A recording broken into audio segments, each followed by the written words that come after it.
সনদ বাস্তবায়ন, নভেম্বরে গণভোট সহ ৫ দফা দাবিতে নির্বাচন কমিশনে স্মারকলিপি জমা দিল ৮টি ইসলামী দল।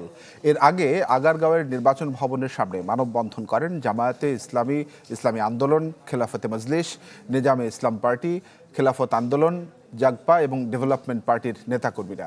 এ সময় অন্তর্বর্তী সরকারের অধীনে সুষ্ঠু নির্বাচন, সংশোধিত আরপিও বহাল রাখা এবং লেভেল প্লেয়িং ফিল্ড নিশ্চিতের দাবিতে আন্দোলন চালিয়ে যাওয়ার কথা জানান তারা। এ সময় সরকারের প্রতি জনগণের আস্থা ফিরিয়ে আনতে ঐকমত্য কমিশনের প্রস্তাব দ্রুত বাস্তবায়নের দাবি জানান।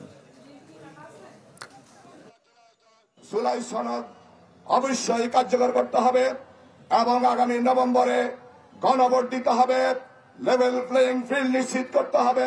জাতীয় সনদকে যদি আইনি ভিত্তি প্রদান করা না হয়, আইনি ভিত্তি প্রদান না করলে দীর্ঘদিন যে কাজ করা হলো এর কোনো ভিত্তি থাকবে না। ৫ দফার ভিত্তিতে গণ আন্দোলন করে তুলে আমাদের দাবি আদায় করে স্বচ্ছ নিরপেক্ষ ভোট যেন আমরা আদায় করতে পারি।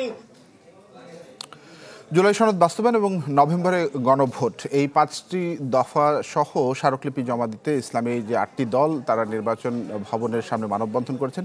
এই বিষয়টি নিয়ে সহকর্মী আশরাফুল আলম আকাশের সঙ্গে কথা বলতে চাই। আকাশ, এর আগে আপনার সঙ্গে কথা হচ্ছিল, বাংলাদেশের প্রেক্ষাপটে এ পর্যন্ত ৩বার গণভোট অনুষ্ঠিত হয়েছে। আপনি বলছিলেন যে গণভোটটি সুনিশ্চিত, কিন্তু এখন কবে হবে, কি পর্যায়ে হবে, কিভাবে হবে, এই বিষয়টি নিয়ে একটি মত পার্থক্য রয়েছে।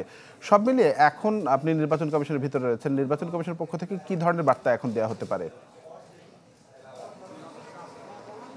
তানভীর, মূলত ফেব্রুয়ারির নির্বাচনকে ঘিরে কিন্তু এখন পর্যন্ত যে ইলেকশন কমিশনের যে কার্য তালিকা সে কিন্তু প্রতিনিয়ত বাড়ছে। যেহেতু ফেব্রুয়ারিতে নির্বাচন আর ডিসেম্বরে তফসিল ঘোষণার কথা রয়েছে, তার আগেই কিন্তু যে রাজনৈতিক দলগুলো আছে এবং ইলেকশন কমিশনের সাথে যে দাবি দাওয়াগুলো আছে সেগুলো কিন্তু চূড়ান্ত করার জন্য বলা যায় প্রত্যেক দল কিন্তু নিয়মিত ইলেকশন কমিশনে আসছে। তারা প্রধান নির্বাচন কমিশনার সহ যে নির্বাচন কমিশনারগণ আছে তাদের সাথে কথা বলছে। এখন মূলত যে বিষয়টি আজকের দিনে আলোচিত হয়ে উঠেছে সেটি হচ্ছে নভেম্বরে গণভোটের যে দাবি জানিয়েছেন তারা জুলাই সনদ বাস্তবায়নের জন্য, সেটিকে মূলত প্রায়োরিটি দিয়ে এছাড়া আরও বেশ কিছু দাবি তারা সংযোজন করেছে, যেমন লেভেল প্লেইং ফিল্ড নিশ্চিত করা, যে আরপিও সংশোধন হয়েছে সে আরপিও সংশোধন যেন বহাল রাখা হয়।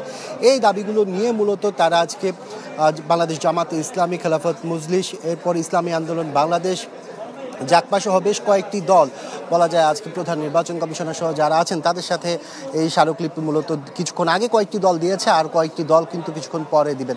তারা প্রত্যেকে কিন্তু আলাদা আলাদাভাবে তাদের যে স্মারকলিপি আজকে সেটি মূলত প্রদান করছেন। এরপরে তারা প্রত্যেকেই কিন্তু গণমাধ্যমের সাথে কথা বলবেন এবং তাদের যে দাবি দেওয়ার কথাগুলো সেগুলো মূলত তারা তুলে ধরবেন। আর বিকেলে কিন্তু যদি আপনাকে বলে রাখি, আজকে বিভিন্ন মন্ত্রণালয়ের সাথে নির্বাচন প্রস্তুতিমূলক একটি সভা রয়েছে, সেটি দুপুর ৩টায় মূলত শুরু হবে।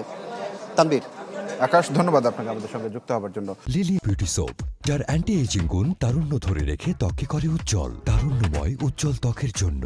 রিমার্ক